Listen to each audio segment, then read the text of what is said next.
kula wacan oo wanaagsan idil ahaantiin bay khiyaarta hawada nagala xidhiidha meel kaste oo aad dunida ka joogtaan waa mar kale iyo xubinteena faaqidaada waxaana daawadayaal barnaamijkeena aan diradda ku saari doonaa qodobo ay ka mid yihiin dagaal xoogan oo haatan ka socda duleedka magaalada Laascaanood kaasi oo u dhaxeeya ciidamada Somaliland iyo xoogagga SSC dagaalkan ayaa warbixinta hordhacay ee ka soo baxaysa waxa ay tilmaamaysaa khasaare xoogan oo labada dhinac soo kala gaaray haddaba sheegashada iyo wararkii ugu horeeyay ayaa barnaamijkeena kaga bogan doontaan hadduu Allah idmo waxa kale oo daawadayaal barnaamijkeena aad ku qaada dhigi doontaan maamulka Somaliland ayaa si adag ugu jawaabay dowladda Mareykanka oo in dhawaalba ku cadaadinaysay in ay ciidamadeeda kala baxaan Goojacada iyo duleedka magaalada Laascaanood dhanka iyo koonfurta haddii aan u roqaansanana daawadayaal madaxweynaha jamhuuriyadda federaalka ee Soomaaliya ayaa gaari doona ambaba ku tagi doona magaalada Dhuusamareeb sida la tilmaamayo xilli uu tilmaamayo madaxweynaha in si degdeg ah lagu qabto magaalada Ceelbuur oo ay ku sugan yihiin kooxda Al-Shabaab kaloo dagaal xoogan uu haatan ka socda magaalada Baydhabo taasi oo la tilmaamayo in lagu dilay 14 ka mid ah dagaalamayaasha kooxda Al-Shabaab daawadayaal barnaamijkeena waxaad kalood ku maqli doontaan madaxweynihii hore jamhuuriyadda federaalka ee Soomaaliya mudane Maxamed Cabdullaahi Farmaajo ayaa ku soo wajahan dalka Soomaaliya kaasi oo ololihiisa ka bilaabi doona dalka Soomaaliya waxayna dowladda federaalka uu hogaaminaya madaxweyne Xasan Sheekh Maxamuud Durba ay walaac xoogan ka muujinaysaa soo laabashada madaxweyne Maxamed Cabdullaahi Farmaajo haddaba arrimaha ku gadaaman iyo qorshaha uu imaanayo xilli dalka uu ku jiro khasaare xoogan oo dhanka amniga iyo waliba ciidamada aad u tabay madaxweynihii hore ayaan sidoo kale ku qadaa dhigi doona barnaamijka waxa igala qayb galay gooni iyo bidhaan oo inta badan indhaha ku haya xaaladii ugu dambeeyay magaalada Laascaanood iyo guud ahaanba dalka Soomaaliya balse haddaan ku bilaabo bidhaan iyo wararkii ugu dambeeyay ee naga soo gaaraya Goojacada iyo waliba magaalada Laascaanood maxaa ugu dambeeyay haddii aan kugu bilaabo bidhaanow wararka ay haatan waxay sheegayaan inuu dagaal xoogan oo hubka noocyadiisa kala duwan la soo adeegsanayo uu ka socdo magaalada Laascaanood duleedkeeda haddaba wararkii ugu dambeeyay maxay tilmaamayaan ururnimadii hore ee Saaka ayaa waxaa dib mar kale uga qarxay dagaal xoogan kaasi oo u dhaxeeyo ciidamada xaquudirirka ee SSC iyo waliba ciidanka soo duulay ee jabhadda SNM dagaalka waa uu xoogaystay isla markaana waxaa la dareemay ama dagaalku ka soo bilowday dhanka galbeed ee magaalada waa dhanka Goojacada ayuu Saaka markaa dagaalka ka soo bilowday iyo aaga kale qayb ka mid ah waxaa isla markiiba markaa gacanta ku dhigay ciidamada SSC iyaga oo waliba taangiye ku soo furtay soona bandhigay u soo bandhigay saxaafadda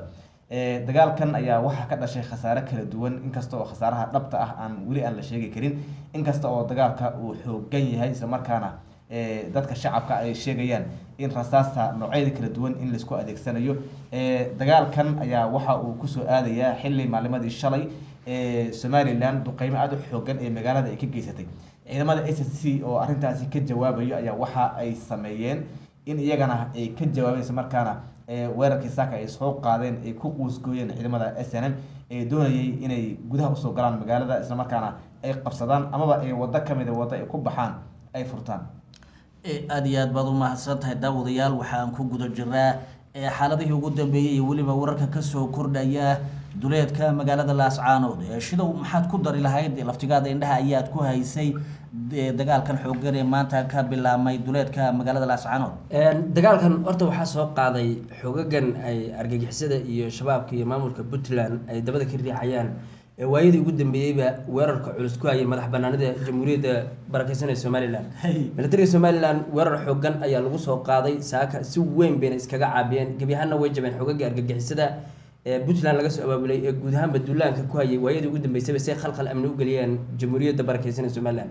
marka dagaal culus ayaa halkaas ka dhacay jab culus baana gaaray xoogaga argagixisada ciidamaduna wali waxay ku daba jiraan siday u soo qaban lahaayeen firxadka xoogagan argagixisada ciidamadu sidoo kale waxay ka hortageen abaabulo waaweyn oo laga soo abaabulay koonfurta Soomaaliya oo Puntland iyo xoogag kale oo argagixisa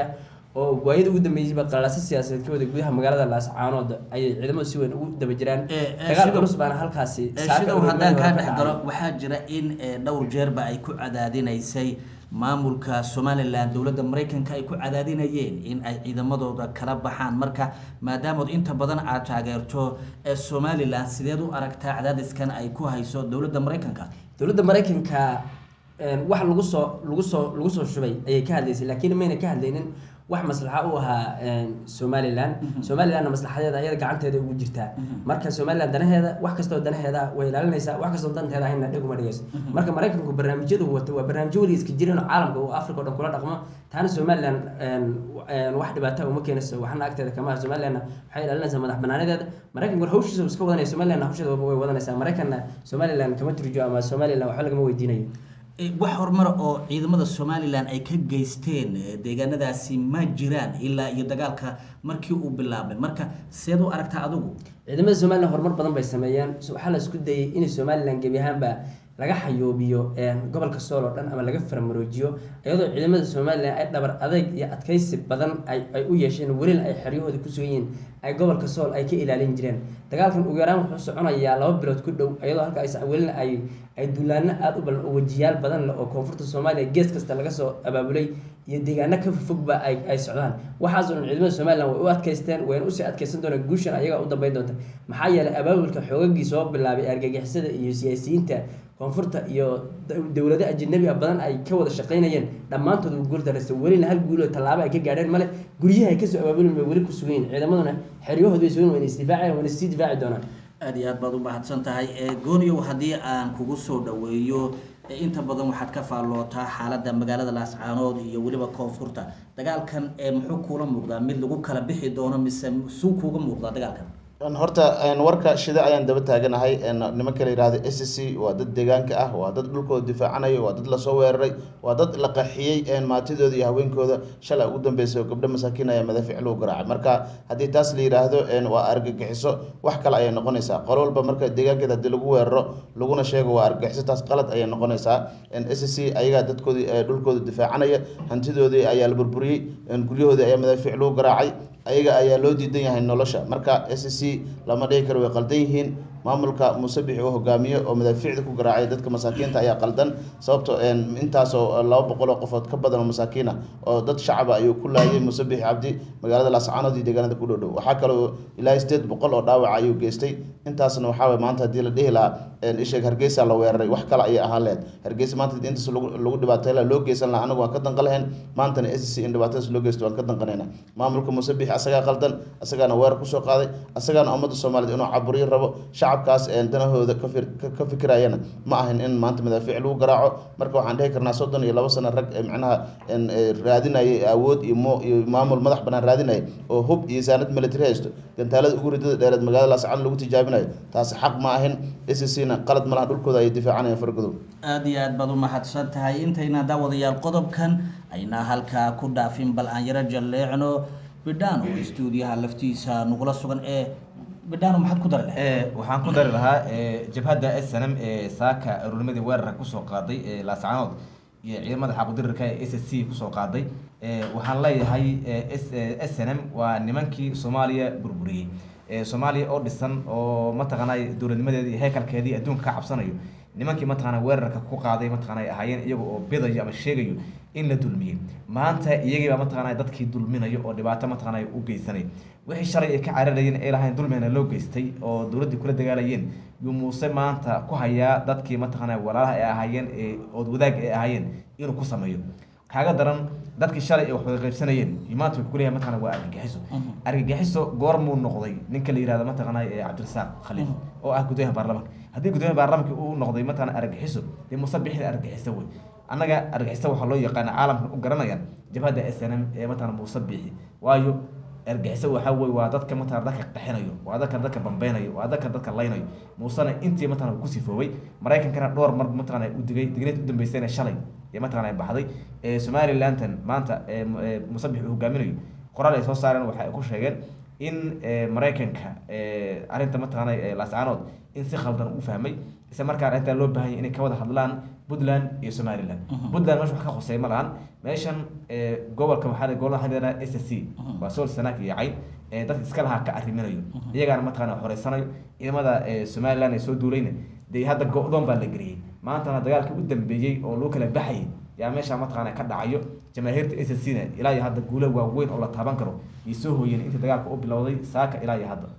aad iyo aad baad u mahadsantihiin daawadayaal waxaa inoo soo socdaa qodobo xiiso badan oo ay ka mid yihiin baydhabo oo dagaal uu ka socdo oo lagu dilay 14 dagaalamayaasha kooxda al-shabaab iyo weliba madaxweynihii hore jamhuuriyadda federaalk ee Soomaaliya mudane Maxamed Cabdullaahi Farmaajo oo gaari doona magaalada Muqdisho iyo weliba dalka Soomaaliya aan idhaahdee balse marka hore aan ku horeyno madaxweynaha talada haya waa Xasan Sheekh Maxamuud ayaa safar dhulka ku gaari doona gobolada dhexe deegaano fara badan oo uu mari doona xilli uu ku amray ciidamada inay si degdeg u qabtaan magaalada Ceelbuur oo ay gacanta ku hayaan kooxda al-shabaab haddaba arrintan ayaa wax ka weydiinay gooni oo inta badan ka faalooda koonfurta Soomaaliya gooniyow bal arrintan madaxweynaha uu dhulka ku marayo sidee buu isugu aaminay inuu wadada dhulka u maro horta dhul fara badan oo shabaabku ay haysan jireen ayaa la xoreeyay taas ayaa ku dhiirigelisay madaxweynaha Soomaaliya inuu dhulka maro hadda ka hor rag ay ka mid yihiin xildhibaan Jacfar iyo rag kale ayaa dhulka maray ayuu ka soo baxay Muqdisho gaarayna maxalada deegaanka Maxaas marka hadda waxa leeyahay madaxweynaha Soomaaliya ayaa waxa laga yaabaa inuu mar dhow ku tago magaalada Dhuusamareeb safar dhulka asagoo u kurgalaya xaaladii iyo shabaabka dhulka laga xoreeyay marka arintaas way soo dhowdaa waxaana ka hadlay madaxweyne ku-xigeenka nimanka la Galmudug oo sheegay in madaxweynaha uu ku imaan doono safar dhulka kadibna uu soo gaari doono magaalada Dhuusamareeb waxay kale sheegay in madaxweynaha uu amray in la qabto magaalada Ceelbuur waliba si degdeg oo ciidamada dowladda federaalka Soomaaliya muddooyinka la soo dhaafay ku sii dhawaanayeen marka hadii madaxweynaha uu dhulka safar dhulka uu ku tago 17 sano kadib waa markii ugu horeysay in madaxweynaha Soomaaliya intuu Muqdisho ka baxo Dhuusamareebna uu ku tago marka arintaas waxay noqon doontaa dhawr jab ay shabaab ku noqon doontaa ayagoon madaxweynaha waxba gaarsiinin haduu Muqdisho ka tago Dhuusamareebna uu tago waxa la dhihi karaa shabaabku way jabeen wayna burbureen daraad waxa la sheegay kuwa webiga ka soo tilaabay in deegaano baladweyne ku dhow ay weerareen kadibna dib loo jabiyay marka waxa laga sameyn doonaa miina baaris aad u weyn jidadka laga sameynaa waliba ciidamada ayaa lagu diyaarin doonaa in dhulkaas aad u difaacaan madaxweynaha si nabad ku gaaro magaalada Dhuusamareeb asagoo amarka ugu dambeeyay degdega si ciidamada in maalmaha soo socda magaalada Ceelbuur gacanta lagu dhigo fargado waxaa bilaabanaya sida la sheegayo phase 2 oo dagaalka qaybtiisii labaad marka abaabulkaas ma socdaa mise waa un afka oo wali afku ma laga sheegaya abaabulkaas waa socdaa oo hadaba baydhabo dagaal ayaa ka dhacay Shabeellaha Dhexe dagaal ayaa ka dhacay halkaas oo idin waliba xadka maxay Galgaduud iyo Shabeellaha Dhexe naftigeeda dagaal aad u culus oo ciidamada dowladda deegaano fara badan ku qabsadeen ayaa jiray shalay iyo daraad oo idin shabaab fara badan ayaa lagu diray dhulkaasi ilaa dhowr deegaano way qabsadeen ciidamada dowladda iyo dadka deegaanka marka dagaalku waa bilowday sababaha hadda madaxweynaha Dhuusamareeb u tagayna waa in dagaalka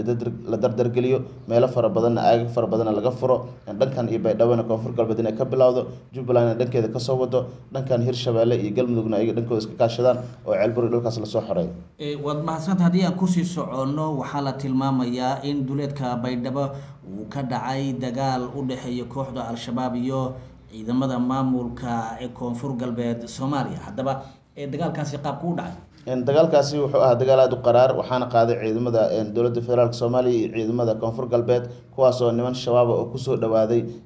meel lagu magacaabo Makuuda halkaas oo meesha 7 kiiloomitir u jirto magaalada Baydhabo ayaa weerar qac ay ku siiyeen waxayna ka dileen 14 xubnood oo shabaab midkooduna way soo bandhigeen marka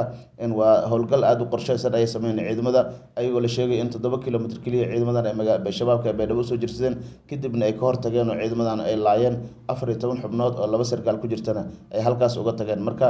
howlgalkii ayuu ka mid yahay ciidamada dowladda iyo dadka deegaanka koonfur galbeedna dadaal ay sameynayaan ugu dambeynna inay gacanta ku dhigaan deegaanada koonfur galbeed kaga soo yihiin shabaabka ee la rajeynayaa fargado aad iyo aad baad u mahadsantahay daawadayaal barnaamijkeena ayaan qaybihii dambe soo gaarnay waxaa jira madaxweynihii hore jamhuuriyadda federaalk ee Soomaaliya Maxamed Cabdullaahi Farmaajo inuu ku soo wajan yahay dalka Soomaaliya sida ay xoguhu tilmaamayaan haddaba inta badan dowladda haatan xilka haysa ayaan jeclayn inuu dalka dib ugu soo noqdo taasi oo ay ku tilmaameen in uu taageero fara badan ambaba ballaaran uu ku leeyahay gabi ahaanba dalka Soomaaliya haddaba saameynta ka dhalan karta iyo cabsida xoogan ee ay dowladda iyo xukuumadda uu hogaaminayo Xamza Cabdi Barre ay ka qabaan ayaan wax ka weydiinay saaxiibkay Bidhaan oo stuudiyaha nagula sugan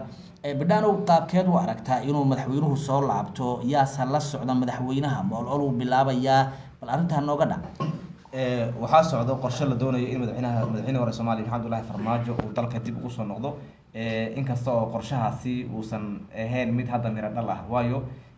wuxuu kala kulmayaa gudaha dalka caqabad aad u xoogan oo dhanka mataqaanay amniga iyo meelo badan